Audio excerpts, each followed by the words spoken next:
Et bonjour à toutes et à tous. Je vais parler d'un sujet qui m'a challengé récemment, et parce que dans diverses conversations en fait que j'ai eues récemment, notamment au téléphone, depuis que je vais dire j'ai retrouvé la vue, le chemin et la vérité en fait, certaines personnes m'ont demandé si je n'étais pas devenu intolérant.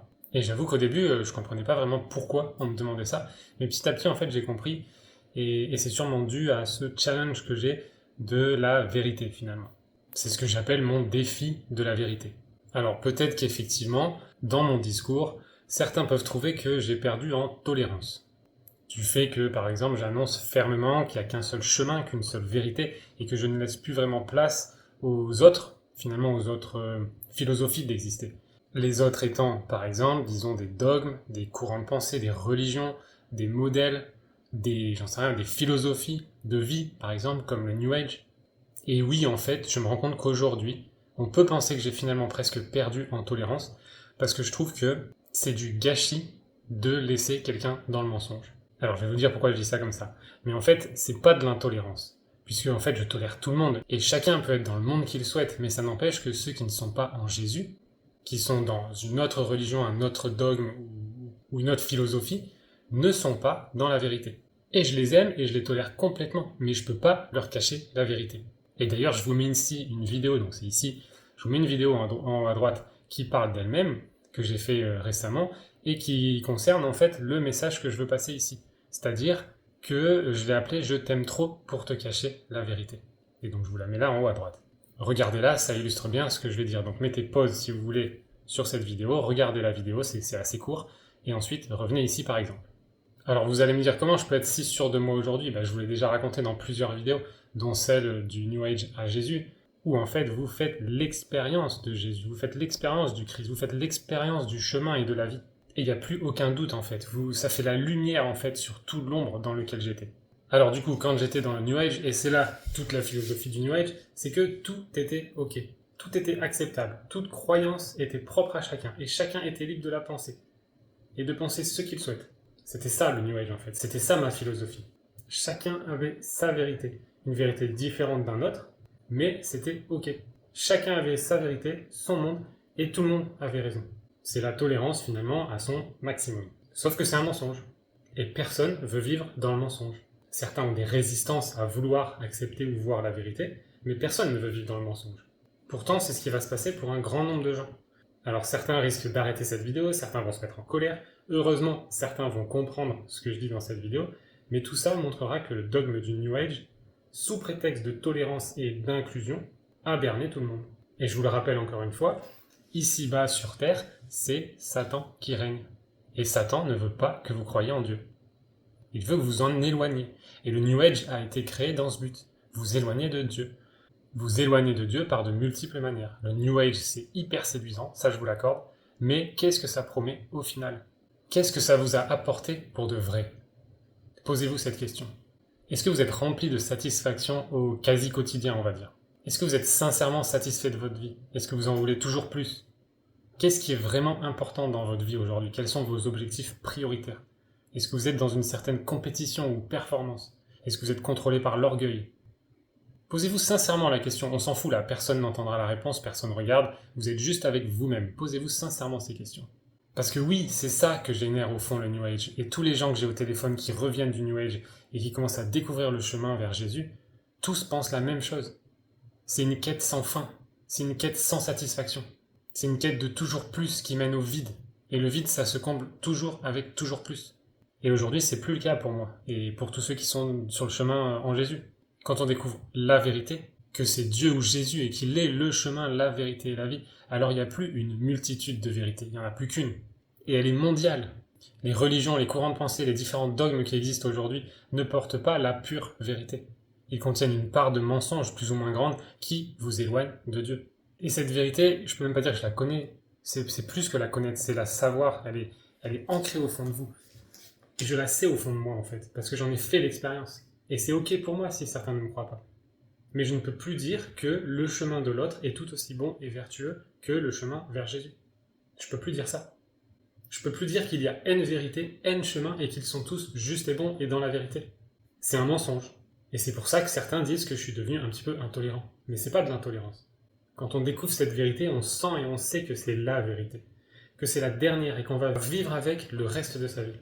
On peut l'expérimenter au quotidien. Elle est écrite dans la Bible, elle est demandée par Jésus et elle est vraie depuis 2000 ans. Et elle va continuer à être vraie. Et vous pouvez en faire l'expérience aussi. Vous pouvez vous rendre compte que vous êtes dans le mensonge aussi. Mais je ne peux pas le faire pour vous, ça c'est sûr. Et cela dit, moi, je vous aime comme vous êtes et je vous accepte complètement. J'aimerais que vous voyiez aussi la vérité, mais je ne peux pas vous forcer à ouvrir les yeux, et c'est ok pour moi si vous voulez pas le faire. Et cette vérité, souvenez-vous, elle est accessible par le libre arbitre. Il n'y a que Satan qui vous force à croire des mensonges. Alors pour moi, ça, c'est une sorte de dilemme et de challenge, parce que à la fois je veux blesser personne, à la fois je veux pas paraître intolérant, mais à la fois je veux pas mentir ni cacher la vérité. Et j'ai une image pour vous illustrer ce que je ressens en fait. Imaginez une personne qui est en train de tomber d'une falaise, et elle s'accroche comme ça à une dernière branche qui reste pour pas tomber. Et elle lutte et elle essaie de s'agripper parce qu'elle sent que ça va pas tenir très longtemps. Et moi, j'arrive, debout au-dessus de la falaise, je regarde en bas et je vois cette personne en train de tomber et de galérer. J'ai les deux pieds posés au sol, bien ancrés, et je vois cette personne qui va tomber.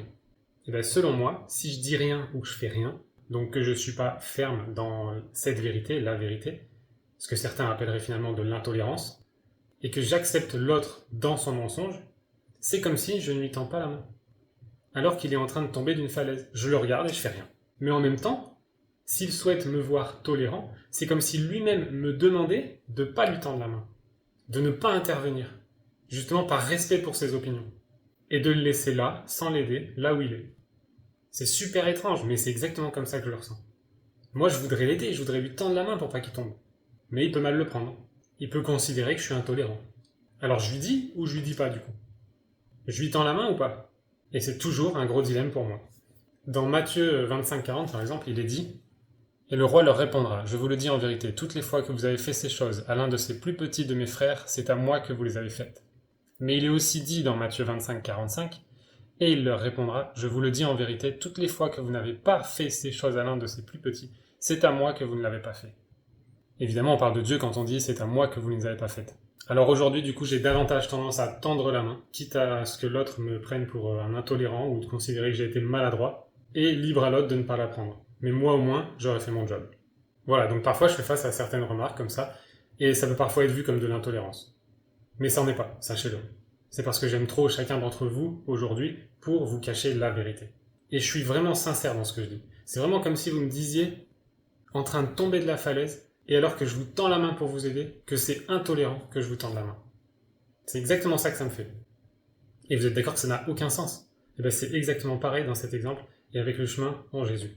Sauf que généralement, vous ne savez pas que vous êtes en train de tomber dans ce cas-là. Donc vous avez davantage l'impression que je suis intolérant, mais c'est pareil. Alors vous allez me dire, comment est-ce que je peux en être si certain que c'est le chemin et la seule vérité? Est-ce que c'est pas prétentieux finalement? Et j'ai envie de vous dire, allez vous-même expérimenter ce chemin, cette vérité, à un week-end TLR par exemple. C'est gratuit, vous risquez rien.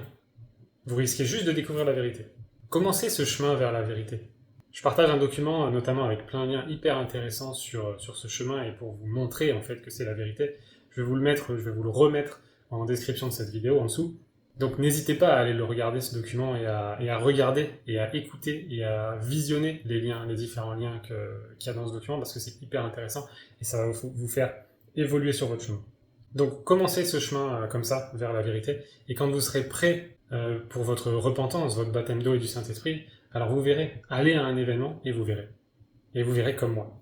Je le sais, il y en a régulièrement des tas de gens qui vont à ces événements et qui sont transformés et qui voient enfin la vérité et qui ont le même discours.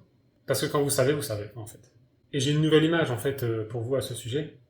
Imaginez qu'on vous ait dit que derrière un rideau que vous n'avez pas le droit d'ouvrir, soi-disant, il y a la voiture de vos rêves, ou ce que vous voulez de vos rêves d'ailleurs. Imaginez cette voiture rouge, je vais prendre une voiture rouge, c'est plus simple pour tout le monde. Imaginez que vous avez cette voiture rouge qui est rouge et qui est la voiture de vos rêves, parce que c'est la couleur aussi de vos rêves. Imaginez maintenant que moi, je passe de l'autre côté de ce rideau, donc vous avez jamais vu ce qu'il y a derrière, parce que soi-disant on vous l'a interdit. Et moi, je passe de l'autre côté de ce rideau, et je reviens vers vous et je vous dis, punaise, mais tu sais qu'on t'a menti. C'est pas une voiture qui est derrière le rideau, et c'est même pas rouge. Et là, vous me croyez pas. Et je vous dis, viens voir derrière le rideau. Et vous me rétorquez que vous n'avez pas le droit. Mais c'est ce qu'on vous a fait croire. Parce qu'en fait, vous avez tout à fait le droit d'aller voir derrière le rideau. Et là, c'est là qu'il y a une résistance qui s'installe. Vous avez tellement cru depuis tellement longtemps que votre rêve, cette vérité, c'était juste derrière ce rideau. Vous l'avez tellement imaginé, conçu. Ça a tellement été martelé dans votre tête Mais en fait, c'est pas du tout ce que vous pensiez et vous êtes sur le point de le découvrir. Bah, ça fait peur, je comprends. Et pour certains, vous allez même refuser d'aller voir, pour continuer d'imaginer finalement votre rêve, votre espoir. Mais ça reste une décision personnelle qui vous appartient. Et j'en suis conscient, ça fait peur de découvrir qu'on nous a menti. Mais c'est encore pire de pas souhaiter voir la vérité. J'ai envie de dire, pourquoi ne pas aller voir derrière? Au pire, c'est votre voiture rouge, non? Et au mieux, vous découvrez la vérité. Et ben, c'est comme ça aussi que je pourrais vous imaginer ce que je ressens. Voilà, maintenant je prie pour vous, je prie que vous puissiez accéder à la vérité. Soyez bénis et moi je vous dis à très bientôt.